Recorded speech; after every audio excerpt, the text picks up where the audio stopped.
Blog Talk Radio. Hi, this is Chuck Morse. Chuck Morse Speaks blog talk radio podcast.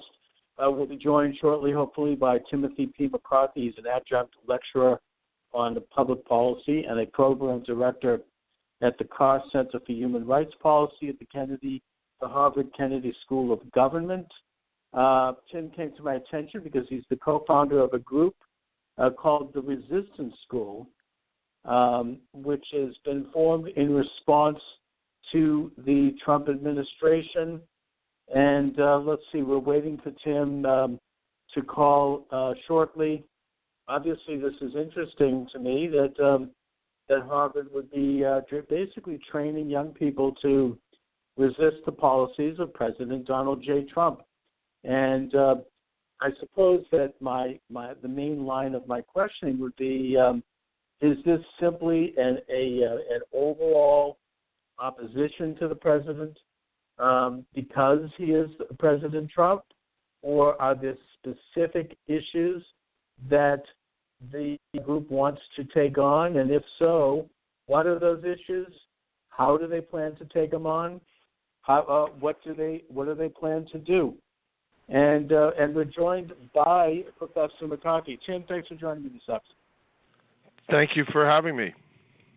Great. I've introduced you, Harvard Kennedy School. You're an adjunct professor, Carr Center for Human Rights Policy. You've recently been part of forming a group called the Resistance School in response to the Trump administration. So yes. I suppose my first question is exactly what are you specifically resisting or opposing policies of the administration, or is this an overall opposition to Donald Trump as president? Well, I think that the first thing that we are interested in is trying to find a way to create communities of resistance, not just here in our own community, but in communities across the country and even the world, and to try to imagine what a more just and more equal and more free society would be, where a greater number of people can live with rights and dignity and have opportunities to flourish and not be under threat and under siege and under surveillance in a world that's increasingly divided and treacherous.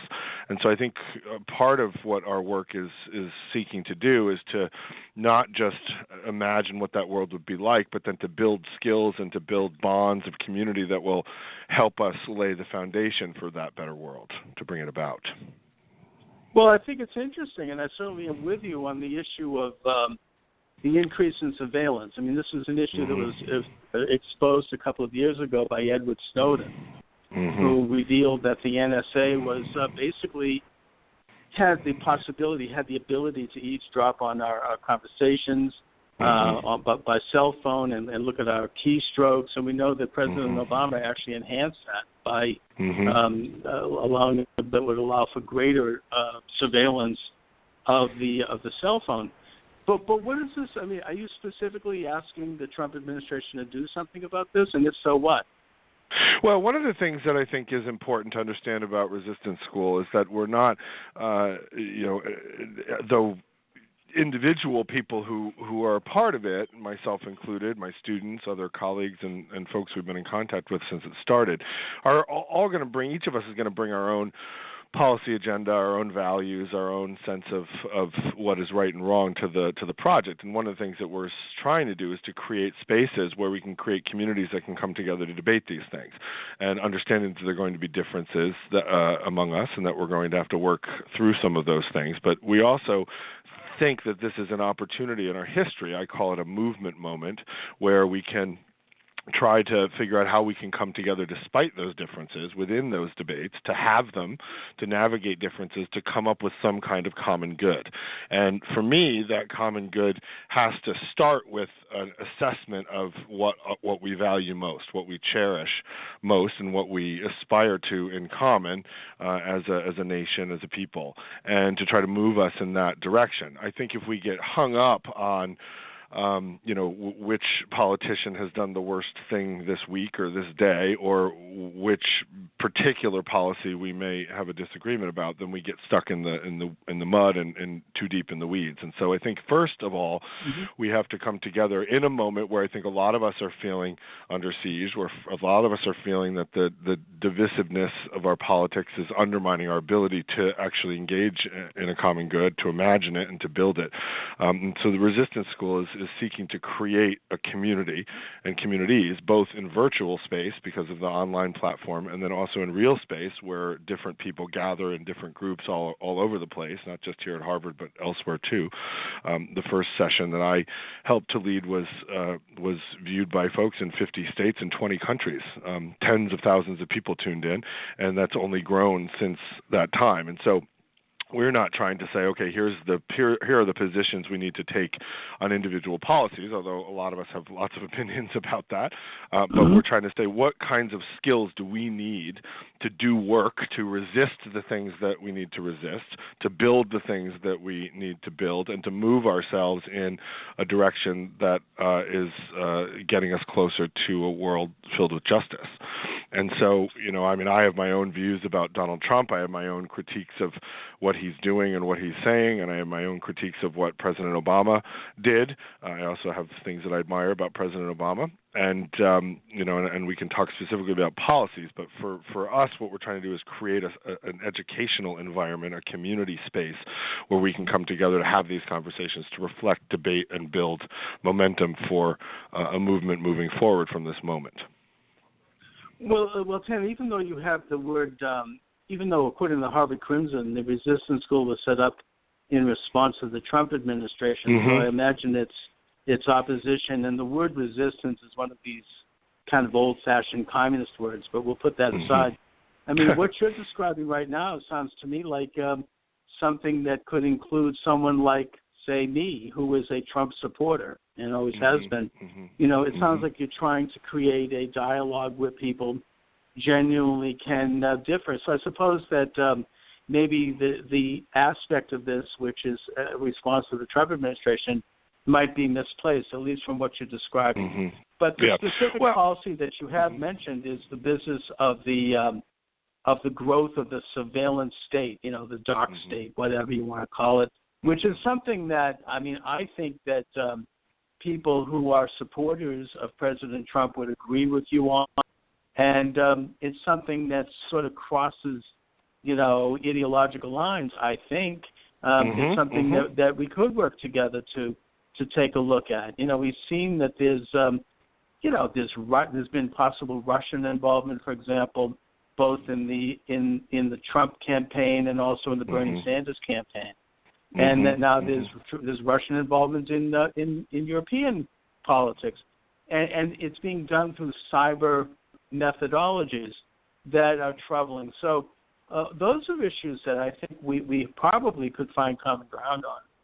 Yeah, I agree with you. I think that there are places for us to establish common ground. There's no question about that. I think it should worry any of us who believe that Americans should be the ones who determine the outcomes of our elections, that Americans should determine and have a say in how we govern ourselves and what kinds of rights we seek to ensure and protect and advance. And I think that there's huge common ground there. I think anybody who is gleeful about the fact that there was significant Russian involvement, it looks like, in our last election cycle, is someone whose devotion to American democracy I would question. And I'm not one to be quick to call people unpatriotic, because I've been called unpatriotic myself for all sorts of crazy reasons.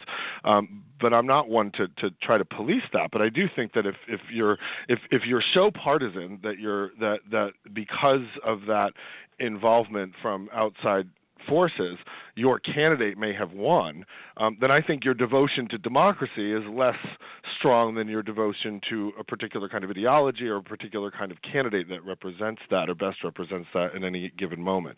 And so I think that there is an opportunity now, and I think we have to seize an opportunity to have conversations across partisan lines, across ideological divides. And if we live in a world where someone who supported Bernie Sanders or Hillary Clinton can't have a conversation with someone who supported supported Donald Trump or vice versa, then I think we're in much more perilous situation than than I thought otherwise.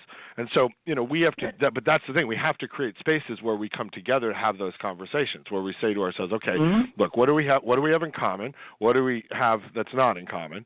What values do we have that might align despite our political differences? And what kinds of things can we work together on? What can we agree about? And I think that the growth of the dark state, the increase in surveillance, the challenges of cybersecurity, which are real and growing, and in many ways transpartisan, those things should be cause for concern for all of us. I think economic inequality is an issue that I think a lot of us can find common ground on. I mean, there are a lot of people who voted for Donald Trump, who supported Donald Trump, who are operating from a reality of economic inequality, that they feel that their American dreams have been dashed. They feel that they don't have access to the kinds of resources and opportunities that other people have had access to.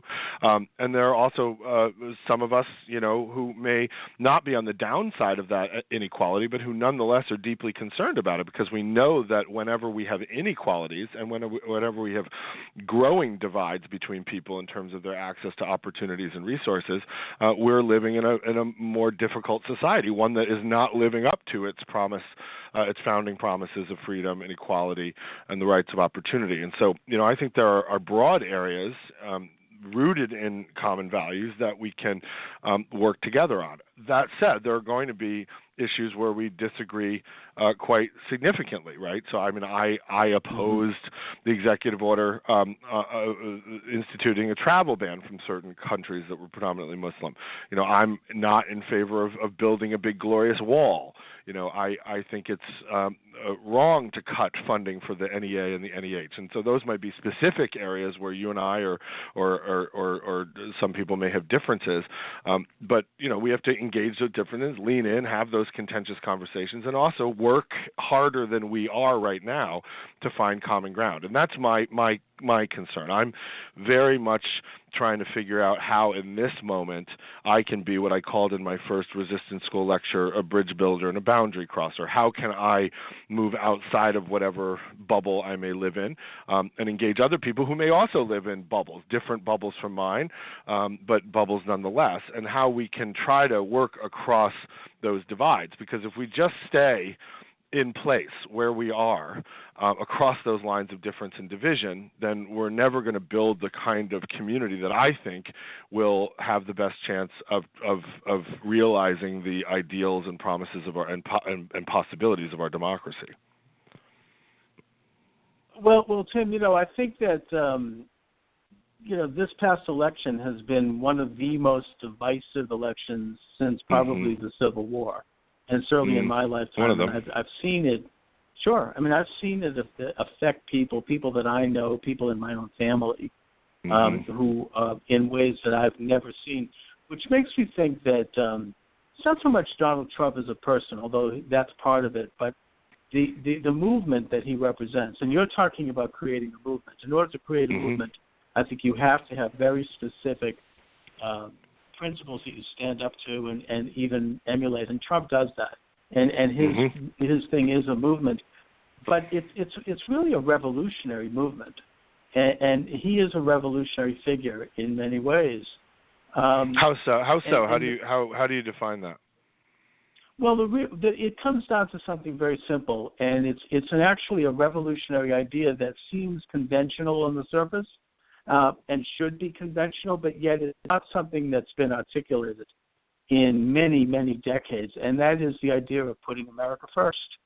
This is something that, Obama, the Bushes, they did not articulate that. They did not accept that. They were much more into sort of a globalist idea, and I think a diminution of the United States so that we could become a part of a province of the world. And Barack Obama spoke about being a world citizen. And Trump, basically, whether or not he actually does is another story, but at least in his rhetoric, he rejected that, and he made the common sense statement that American interests and American national sovereignty would be first because we are Americans. If we lived in Zimbabwe, I would expect the president to say we have Zimbabwe first. It's it's kind of a natural thing for a sovereign state to put the interests of its own citizens. It's actually a very progressive idea, a very democratic idea. So I think that because he articulated that simple concept, that is what propelled him, and that's what makes him and his movement quite revolutionary. It really is a shift that this country hasn't seen probably since the administration of Roosevelt. So a couple of things about that. I appreciate what you just said and mapping that out and identifying specifically what you think is new or revolutionary in your words about this. And I think there's some things that I'd like to respond to. First is the idea of America first, and that we're a sovereign nation. And I agree with you that we should be in control of our own destiny. That is absolutely true. And so if America first means that Americans get to determine the outcome of their elections, get to determine how they govern themselves, get to determine which institutions they think should be supported and which institutions need to be reformed or changed, then I absolutely agree with you. And I've spent my entire life as an American living in the United States, but for a summer where I spent some time in Ireland, where my dad's family's from. So I've lived here my whole life. I've been an American citizen. I've voted in every election. I've paid my taxes, and I've even studied the history of the United States. I'm an American historian. I have a PhD in American history, so I have a pretty decent understanding of it. And so, I have put America first and American history at the center of my work for my whole life. And so, I'm sympathetic to the feeling that comes from that kind of a statement.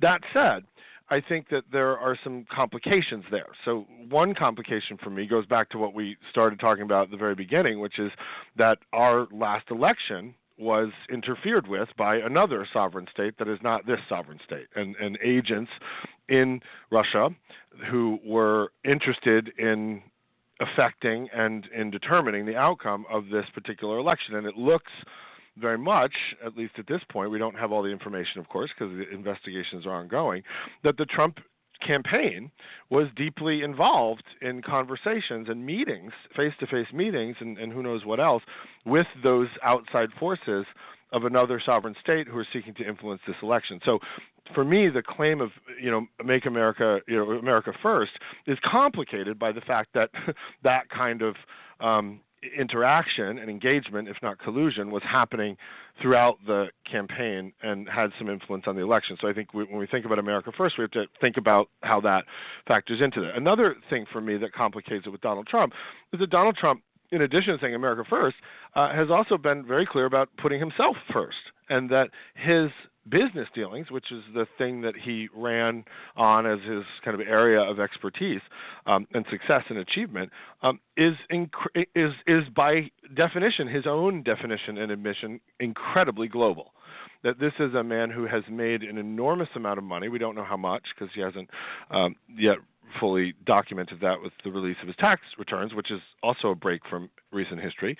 And he hasn't done that but we know that his money, because he talks about it all the time, his money has been made off business deals all over the globe, right? So Donald Trump himself, economically, socioeconomically, in terms of the experience he brings to the work he does, and in terms of the background, how he's lived his life, has been one not of making America first, but of going anywhere else in the world he needed to in order to put his own private business self-interest first. And so that, to me, also complicates the full-throated way in which he often says America first. So I think that his claim of America first is something that it sounds good and it feels good, and many of us can engage with it in a way that seems positive. But I also think there are complications there. I think that there are even contradictions in terms of his own actions and the actions of the people who work with him and for him, and in the work that he's done in the world for the 30 or so years that he's been out as a businessman in the world. So, it's not easy. And I think these speak to the fact that it's not easy for America to hermetically seal itself or wall itself off from the rest of the world. We just don't live in that kind of a world. I think that when you talk about the kind of globalism of someone like Obama or even George W. Bush, Ronald Reagan, others, that was certainly an aspiration that they put forward, but it was also a recognition of reality, that the world is more interconnected, that people are moving more than they used to move before, that migration patterns have accelerated, that capital flows across borders, people flow across borders, ideas flow across borders, culture flows across borders. And to deny that we live in that kind of a world, I think, is just foolish at this point, because we are so interconnected, and that means that America has to, whether it likes it or not, or whether we as Americans like it or not, we are playing in a world. We're a player, and we're a powerful player in the world. Just this past week, right, we've seen the president, doing things in other lands and authorizing bombings and military engagements and conversations with other heads of state from all over the world. And so how do you factor those realities into a claim that America's first? If America first means that we're going to wall ourselves off from the world, and the only engagement that we're going to have with the world is making money off of them or bombing them, right, then that's not the America I want to put first. Right? The America I want to put first is an America that's based on founding ideals of freedom and equality and the rights of citizenship, an expansive notion of who can participate in democracies, the guarantee of freedom of speech and of assembly and of petition and of religion and of publication, of press. Yeah, and so those are the kinds of things that I care about. And as do all Americans. I mean, putting America first means all Americans. But I think there's a misunderstanding here. Firstly, the business about, I'm talking about the movement that Trump represents, not necessarily him as a person. And that is a movement of putting the sovereignty of America first. Whether or not the Russians were involved, that's not proven either way. I mean, maybe who knows who they were involved with. I would think they probably would have preferred Hillary for president, given the fact that she had made those uranium deals with Putin. But we can put that aside since none of that's proven. As far as the business, putting America first doesn't mean that we are pulling up a drawbridge at all. It means that we're putting ourselves first in the sense that we're going to deal with the rest of the world from a position of strength and from a recognition that we are doing our deals and leveraging our own nation in a way that benefits Americans first.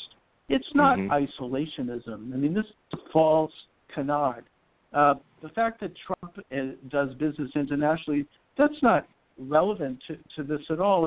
He is a very successful businessman. That's why, small-time business people like me admire Trump, because he is one of us. Of course. But he's super successful at it, and he kind of stands as an example to everyone, I think, of inspiration, the idea of the successful entrepreneur, which is what America is all about, a nation of entrepreneurs and businessmen, certainly more than any civilization in history.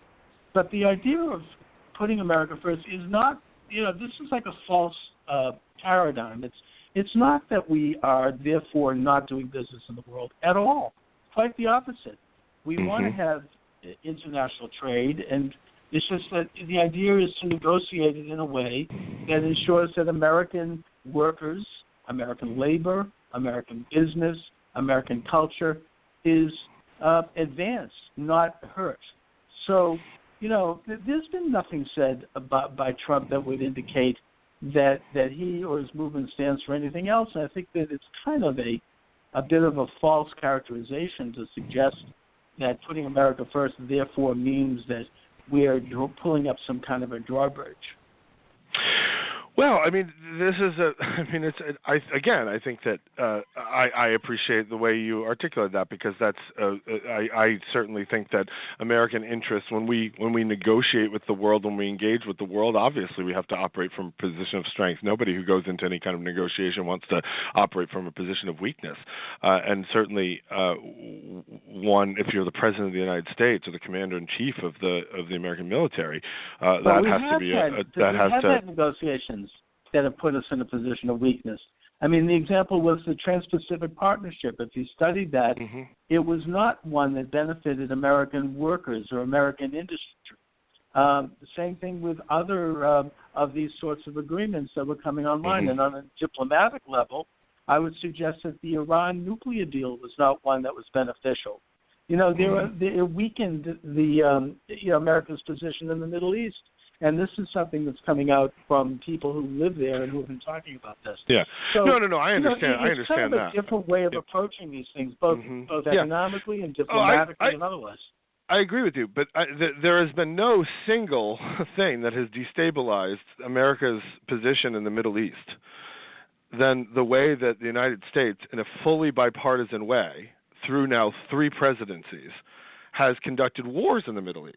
The fact of the matter is that the Bush administration went to war in Afghanistan and Iraq as a direct reaction to the horror of 9/11, and I'm a New Yorker, so that was among the most painful days of our nation's life that I've lived through anyway, and went to wars under false pretenses in Iraq, for sure, where there were no weapons of mass destruction there, under false pretenses, with full-throated support from all sorts of people in the United States. I was not one of them. I was out in the streets protesting. I was marching. I was getting in trouble because I resisted both of those wars, because I understood that if you engage in war, boots on the ground, military interventions, the destruction of other people's sovereign nations for willy-nilly reasons or for fictitious reasons, as we know with the weapons of mass destruction claim, that has completely disrupted the Middle East. It's completely disrupted, obviously. It's decimated Iraq, and it's been incredibly destructive to Afghanistan.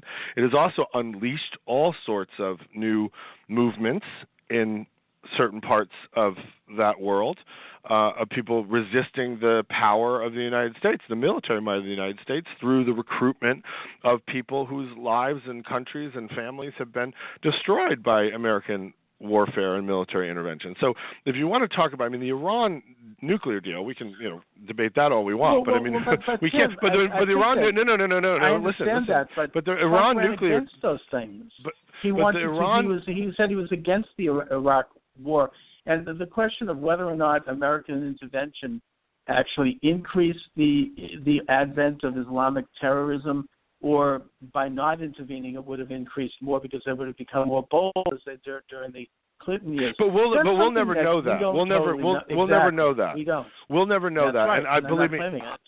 Okay, so I spend a lot of time with folks from the Arab world, and I have a lot of Muslim students and friends, and I've traveled to that part of the world. And the fact of the matter is that there isn't one person, no matter what their politics, there isn't one person that I have met in the Arab world or from the Muslim world who has said to me that the Iraq and Afghanistan wars have been a great thing for relations between the United States and the Middle East. That this has been a very bad thing, and that the wars. It would be very hard, and Donald Trump himself has criticized Tim, this. then therefore you should have been behind. And by the way, I'm sorry to have to say this, but we're reaching the end of the program. It's a fascinating conversation. I'd like to do another episode. Sure, me too. Another time. And but that's exactly what the position that Trump ran on. But anyway, given the fact that we only have a minute, Tim, would you like to let people know how they can reach the Resistance School? Do you want to give out any websites or anything like that? Sure, yeah. The website is resistanceschool.com, and it's available online free of charge. And there are 4 sessions, the third of which is tonight with my colleague Marshall Gans, who's going to run a session on organizing, and who's a legendary organizer himself. And there's videos and readings and syllabi and all sorts of information there for anybody who wants to come. And we welcome all comers. That we're trying to build a community where we can have these debates and we can learn from one another and we can build a better country and world. All right. My guest is Tim McCarthy. He's the adjunct lecturer in public policy at the Harvard Kennedy School of Government, and the organization is the Resistance School in response to the Trump administration. Tim, I want to thank you for joining me. Thanks so much. Thanks for having me. All right. Take care. Bye-bye. All right. Bye-bye. And that is Tim McCarthy. Again, thank you for listening, everyone. I should mention that my books are available at Amazon.com. Just put my name in the server, Chuck Morse, M-O-R-S, like Morse code, and up they come. Also, my columns on Newsmax and my blogs, my podcasts are available at iTunes, Stitcher, and Google Play, and what's the 4th one? Tune in. Anyway, thanks so much. Again, this is Chuck Morse. Have a good day, everybody.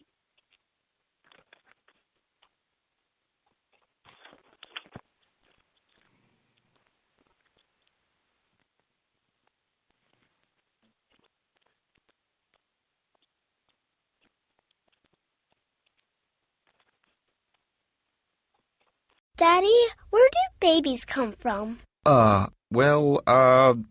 Mommy went to the store. Oh, well, you see, there's a mommy and a daddy, right? Right. And see, when they call Geico, they could save a bunch of money on car insurance. Oh, really? And that makes them happy? Yes, that makes them very happy. That's good. Yeah. Well, I'm glad we could have this talk, Sunshine. Geico, because saving 15% or more on car insurance is always a great answer.